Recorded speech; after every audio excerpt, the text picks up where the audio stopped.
चलिए खबरों में बढ़ेंगे आगे। बड़ी खबर आपको बताते चले, घोसी बागेश्वर उपचुनाव के लिए वोटिंग जारी है। दोनों जगह कड़ी सुरक्षा व्यवस्था के बीच वोटिंग की प्रक्रिया चल रही है। घोसी में बीजेपी और समाजवादी पार्टी के बीच कड़ी टक्कर है। बात बागेश्वर उपचुनाव की करें, बागेश्वर सीट की करें तो बीजेपी और कांग्रेस के बीच यहां पर कड़ा मुकाबला है। बागेश्वर के मैदान में 5 प्रत्याशी हैं, लेकिन यहां पर कड़ा मुकाबला बीजेपी और कांग्रेस के बीच में है। तो घोसी में बीजेपी और समाजवादी के बीच कड़ी टक्कर है और दोनों ही जगह कड़ी सुरक्षा व्यवस्था के बीच वोटिंग की प्रक्रिया जारी है। उपचुनाव के लिए वोटिंग की जा रही है। शाम 5 बजे तक वोट डाले जाएंगे। घोसी विधानसभा की तस्वीरें भी आपको हमने दिखाई, किस तरह से कड़ी सुरक्षा व्यवस्था के बीच वोटिंग की प्रक्रिया चल रही है। 8 सितंबर को चुनावी नतीजे आएंगे। बागेश्वर में करीब 1,18,000 मतदाता हैं। घोसी की बात करें तो घोसी में करीब 4,37,000 यहां पर मतदाता अपना मत का प्रयोग कर रहे हैं। तो घोसी बागेश्वर उपचुनाव के लिए वोटिंग की प्रक्रिया जारी। दोनों ही जगहों पर कड़ी सुरक्षा व्यवस्था के बीच वोटिंग की जा रही है। और संवाददाता घोसी से हमारे साथ जुड़ गए हैं अमित और रवि प्रकाश। सीधा उनका रुख करेंगे, क्या तस्वीरें हैं ये जानने और देखने की कोशिश करेंगे। अमित, जरा तस्वीरें दिखाएं। वोटिंग की प्रक्रिया कड़ी सुरक्षा व्यवस्था के बीच में जारी है, क्या तस्वीरें इस वक्त?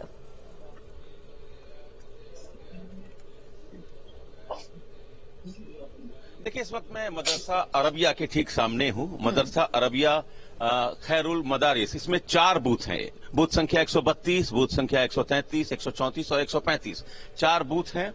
सुबह से ही यहां बड़ी संख्या में जो वोटर्स हैं वो यहां पहुंच रहे हैं। कड़ी सुरक्षा व्यवस्था के बीच ऐतिहासिक चुनाव चल रहा है। ऐतिहासिक इसलिए कि अब तक ऐसा उपचुनाव उत्तर प्रदेश में तो कम से कम देखने को नहीं मिला। लगातार पुलिस की गश्त जारी है, प्रशासनिक अधिकारियों की गश्त जारी है। पारा मिलिट्री फोर्सेस की लगभग सभी कंपनियां यहां मौजूद हैं। 2 कंपनी रैपिड एक्शन फोर्स की मौजूद है। पीएसी सीआरपीएफ की 10-10 कंपनियां हैं। सीआईएसएफ, आईटीबीपी और सशस्त्र सीमा बल की भी टुकड़ियां यहां मौजूद हैं। तो कड़ी सुरक्षा व्यवस्था के बीच मतदान यहां चल रहा है। जहां मैं मौजूद हूं यहां बड़ी संख्या में अल्पसंख्यक वोटर्स हैं और चूंकि 85,000 से ज्यादा मुस्लिम वोटर्स हैं, उसमें पसमानदा वोटर्स की संख्या 70% से ज्यादा है। तो वो डिसाइसिव होंगे। इसको देखते हुए भी कड़ी सुरक्षा व्यवस्था यहां अख्तियार की गई है प्रशासन के द्वारा। आप देखिए, सुबह से ही जो मंजर है, ये मंजर बता रहा है कि कैसे एक स्वस्थ लोकतंत्र की नींव मजबूत होते जा रही है। तो सुबह 7 बजे से जो वोटिंग की प्रक्रिया शुरू हुई वो शाम 6 बजे तक चलनी है और शाम 6 बजे तक कितने लोग वोट दिए ये करीब 7, साढ़े 7 बजे क्लियर हो जाएगा। तो सुबह 7 बजे से मतदान की जो प्रक्रिया है वो शुरू हो गई है। अलग अलग मुद्दों पर लोग वोट डाल रहे हैं। कोई स्थानीय मुद्दों पर वोट डाल रहा है, कोई मोदी योगी सरकार की नीतियों पर वोट डाल रहा है। वोट डाल दिया दीदी आप लोगों ने? बचने की कोशिश कर रहे हैं लोग, बहुत ज्यादा बात कर नहीं रहे हैं। आपने वोट डाल दिया चाचा जी? तो पूरा परिवार आया कि अकेले? पूरा परिवार नहीं, अकेले आया। अच्छा। अब वो लोग बात भी आए। अच्छा, लोग आ रहे हैं। हाँ। जी, तो लोग आ रहे हैं। आप लोगों ने वोट डाल दिया भैया? वोट डाल दिया चाचा जी? जरा निशान दिखा दीजिए। तो ये देखिए ठीक खड़ा, ये तो लोग लगातार वो किन मुद्दों पर वोट डाला? क्या मुद्दों? मुद्दों क्या मुद्दे महत्वपूर्ण हैं आप लोगों के लिए? हम नहीं समझ पा रहे हैं। अच्छा, चलिए ठीक है। तो लोग बहुत ज्यादा बात करने के मूड में है नहीं। बड़ा ऐतिहासिक चुनाव है, प्रतिष्ठा दांव पर लगी है। समाजवादी पार्टी की भी, भारतीय जनता पार्टी की भी। और अलग अलग कास्ट इक्वेशन की बात कर लें तो ओबीसी पॉलिटिक्स को लेकर सबकी नजर इस पर लगी हुई है, चूंकि ओबीसी पॉलिटिक्स का हब है घोसी। और यहां से जो भी नतीजे आएंगे वो समाजवादी पार्टी के लिए भी, भारतीय जनता पार्टी के लिए भी कहीं न कहीं एक लेसन देंगे और उसी आधार पर 2024 लोकसभा चुनाव की रणनीति बनेगी। तो सुबह 7 बजे से मतदान शुरू हो चुका है और यही तस्वीर अलग अलग बूथों पर दिखाई दे रही है। घोसी में पिछली बार 58% से ज्यादा वोट पड़ा था। क्या ये रिकॉर्ड इस बार टूटता है? ये भी देखना बड़ा महत्वपूर्ण होगा। एक चीज बड़ा महत्वपूर्ण है, इस बार चुनाव आयोग की तरफ से जो दिव्यांग हैं, जो बुजुर्ग हैं, उनके लिए व्हील चेयर की भी व्यवस्था की गई है। तो ये एक अच्छी पहल है। जो लोग शारीरिक रूप से सक्षम नहीं है बूथ तक पहुंचने के लिए, यानी कि पूरी जो व्यवस्था है वो की गई है। सुरक्षा व्यवस्था साफ तौर पर इन तस्वीरों में आपने दिखाई कि किस तरह से सुरक्षा व्यवस्था के इंतजाम किए गए और इस बीच वोटिंग की प्रक्रिया की जा रही। बने रहे हमारे साथ। घोसी से हमारे साथ रवि प्रकाश भी जुड़े हुए। रवि, आप इस वक्त कहां से हैं? कैसी तस्वीरें हैं? वोटिंग की प्रक्रिया जारी है, जरा तस्वीरें दिखाएं। उसका पर्ची देखिए, लेकर आप देख देखिए ना। सकते हैं कि इस समय वोटिंग यहाँ पे बकोरा प्राइमरी विद्यालय पर हम हैं, जहाँ पर वोटिंग चल रही है। लगातार लोग अपने मत का प्रयोग कर रहे हैं और प्रशासन की जो व्यवस्था है वह भी आप देख रही हैं। इस समय हमारे साथ मौजूद हैं सर्किल ऑफिसर मंजरी राव जी। मैम, क्या तैयारी है इस चुनाव को लेकर? किस तरह से जो है आप निष्पक्ष चुनाव कराने को लेकर के तैयार है? जी, आज दिनांक 5 सितंबर 2023 को मऊ जनपद में घोसी विधानसभा का उपचुनाव कंडक्ट कराया जा रहा है। तो राइट टू वोट जो है वो एक आम पब्लिक की बहुत बड़ी पावर है, जिसके थ्रू वो अपने रिप्रेजेंटेटिव को चूज करते हैं। तो इसके संबंध में सबसे बड़ी जो तैयारी हमारी की इम्पार्शियल वोटिंग होनी चाहिए। आईडी कार्ड चूंकि अभी बहुत फर्जी चल रहे हैं, तो हमने सबसे पहला इंश्योर ये किया है जो भी लोग आए एंट्री करें, एटलीस्ट उनके पास जो भी वोटर कार्ड है, आधार कार्ड है, उसको हमने क्रॉस चेकिंग करके पहले ही उसको चेक कर रहे हैं कि वो गलत एंट्री ना हो। तो इसके लिए हमने कई सारे वेबसाइट से जो पोर्टल वगैरह हैं उनको बताया है अपने कर्मचारियों को ब्रीफिंग के माध्यम से कि वो पहले चेक करेंगे, उसके बाद ही एंट्री करेंगे, ताकि इम्पार्शियल वोटिंग कंडक्ट कराई जा सके। चुनाव में जो गड़बड़ी फैलाने वाले लोग हैं, इनसे निपटने के लिए प्रशासन के क्या इंतजाम है? इसके निपटने के लिए हमने पहले ही सारे कर्मचारियों को ब्रीफ करके बता दिया है कि आप सबसे जो भी दिख रहा है उसको सस्पेंस के दृष्टि से देखेंगे। उनके पास आईडी कार्ड पहले चेक करेंगे, उनको क्या काम है उससे डायरेक्ट पूछते रहेंगे कि आप इस मतलब मूवमेंट क्यों कर रहे हैं। और जो वोटर अपने यहाँ वोट मत का प्रयोग कर रहे हैं वो आ रहे हैं, उनका अपना काम है, वो मत दे करके फिर चले जाएंगे, उनको कोई वो इशू नहीं है। तो सर्किल ऑफिसर मंजरी राव जी हमारे साथ थी, जिन्होंने बताया कि किस तरह से प्रशासन इस निष्पक्ष चुनाव को लेकर के अपनी तैयारियां किस तरह से किए हुआ है। अब बात करते हैं मतदाताओं की। तो मतदाता लगातार अपने मतों का प्रयोग कर रहे हैं। हालांकि इस बूथ पर बहुत ज्यादा भीड़ नहीं है। महिलाएं और पुरुष का यह कहना है कि सभी कामकाज करने के बाद निकलेंगे, जबकि लगातार प्रशासन इस बात पर जोर दे रहा है, लगातार अधिकारी जा रहे हैं कि पहले मतदान कर लें, इसके बाद फिर बाकी काम होता रहे। और घोसी के इस विधानसभा चुनाव को लेकर के जो अभी तक की बातें सबसे सामने आई है, वह दिलचस्प बात यह है कि इस विधानसभा चुनाव में जहां एक तरफ बीजेपी अपनी पूरी ताकत झुकी हुई है, वहीं दूसरी तरफ समाजवादी पार्टी भी यह मौका अपने हाथ से छोड़ना नहीं चाहती है। लिहाजा दोनों ही पार्टियों के प्रत्याशी और उनके समर्थक अपने अपनी तरफ से पूरी मेहनत लगातार किए हुए हैं, लगातार क्षेत्रों में हैं। और सबसे जो अब तक का एक बात करने से मतदाताओं से यह साफ पता चल रहा है कि जैसे जैसे दिन बढ़ेगा, जैसे जैसे मतदान का प्रतिशत बढ़ेगा, वैसे वैसे यहाँ के आंकड़े धीरे धीरे लोगों के सामने आने शुरू होंगे। और काउंटिंग के बाद यह डिसाइड होगा कि इस बार घोसी के इस ऐतिहासिक चुनाव में कौन सी पार्टी का झंडा अपना परचम लहराता है। जी ठीक है रवि प्रकाश, ये तस्वीरें दिखाने के लिए बहुत बहुत शुक्रिया। आप हमारे साथ बने रहे। एक बार फिर से घोसी से अमित भी लगातार हमारे साथ जुड़े हुए हैं।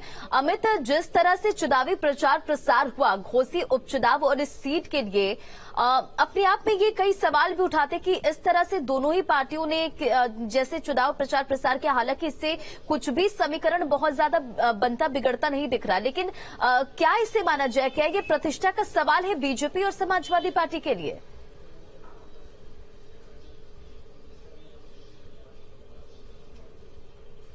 बिल्कुल, आपने बिल्कुल सही कहा कि इससे सियासी गणित पर कोई असर पड़ने वाला नहीं है, कोई सरकार बनने बिगड़ने नहीं जा रही है इससे। लेकिन बावजूद इसके ये अब तक का सबसे ऐतिहासिक उपचुनाव बन गया है।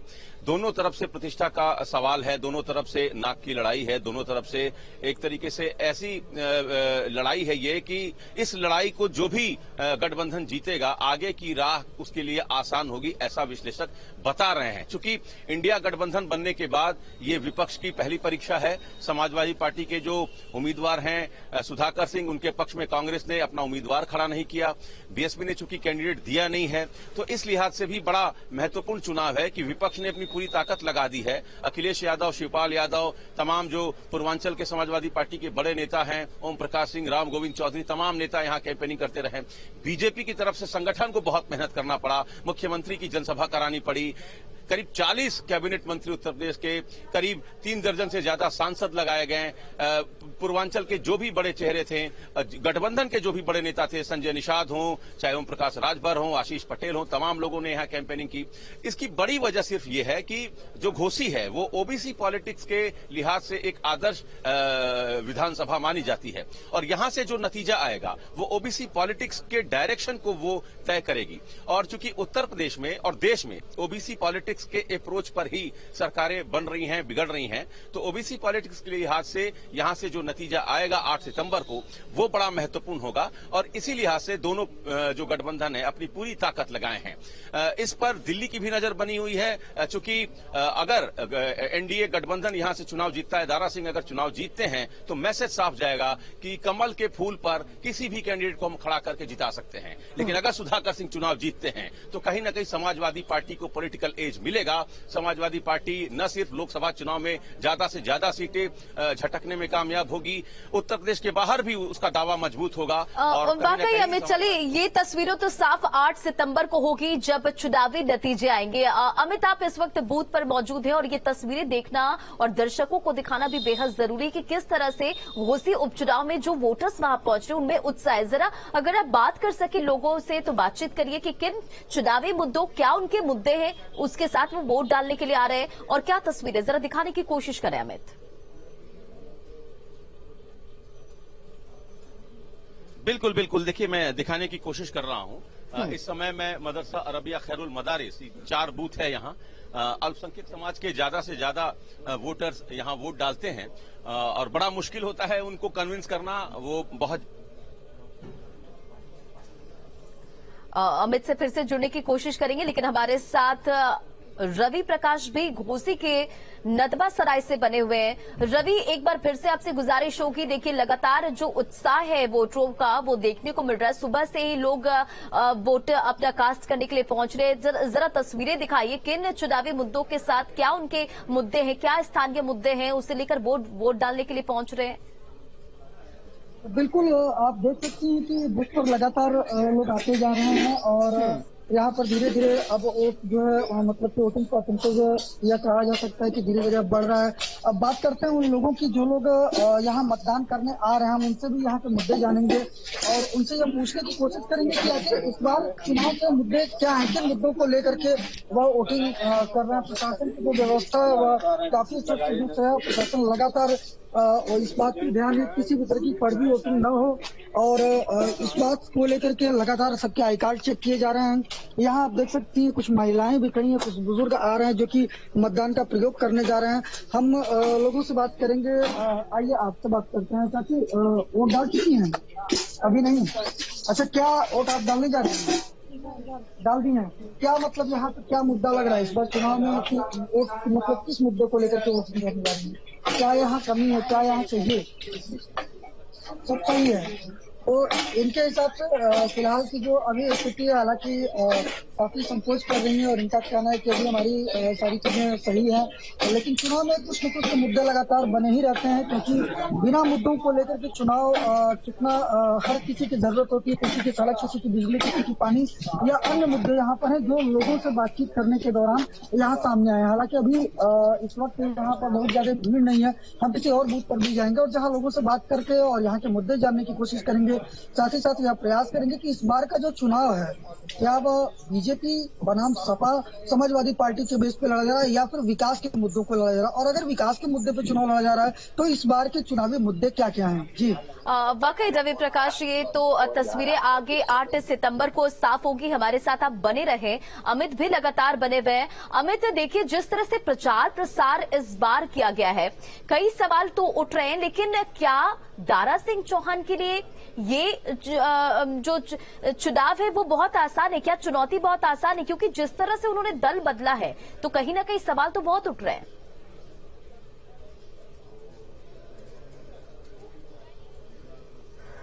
बिल्कुल बिल्कुल आसान नहीं है और पहले दिन से ही स्थानीय बनाम बाहरी और दल बदल, ये 2 बड़े मुद्दे हैं और अगर अंडर करंट चलता है तो फिर नतीजे चौंकाने वाले होंगे। तो निश्चित रूप से ये चुनाव आसान नहीं है दारा सिंह चौहान के लिए, चूंकि दारा सिंह चौहान 1.5 साल पहले ही समाजवादी पार्टी के टिकट पर चुनाव जीते थे। करीब 22,000 वोटों से उन्होंने चुनाव जीता था और 1.5 साल के बाद फिर वो एक बार उपचुनाव में हैं, बीजेपी की टिकट पर हैं। तो ये सवाल तो उठ ही रहा है, लोग पूछ ही रहे हैं कि इसकी आवश्यकता क्या थी। तो ये एक बड़ा मुद्दा तो है ही, लेकिन इस मुद्दे को कहीं ना कहीं क्रैश करने के लिए, इस मुद्दे का प्रभाव कम करने के लिए ही बीजेपी संगठन को लगना पड़ा था। तमाम बड़े नेताओं की रैलियां निकालनी पड़ी थी, रोड शो करना पड़ा था, मुख्यमंत्री जी को जनसभा करनी पड़ी थी, ये बताना पड़ा था कि उत्तर प्रदेश में योगी सरकार ने आप लोगों के लिए क्या कुछ किया है, केंद्र की योजनाओं की बात की गई थी। तो सिर्फ इसलिए कि दल बदल और स्थानीय बनाम बाहरी का जो मुद्दा है वो बहुत मजबूती से खड़ा हो रहा था। समाजवादी पार्टी लगातार इस मुद्दे को लेकर लोगों तक पहुंच रही थी।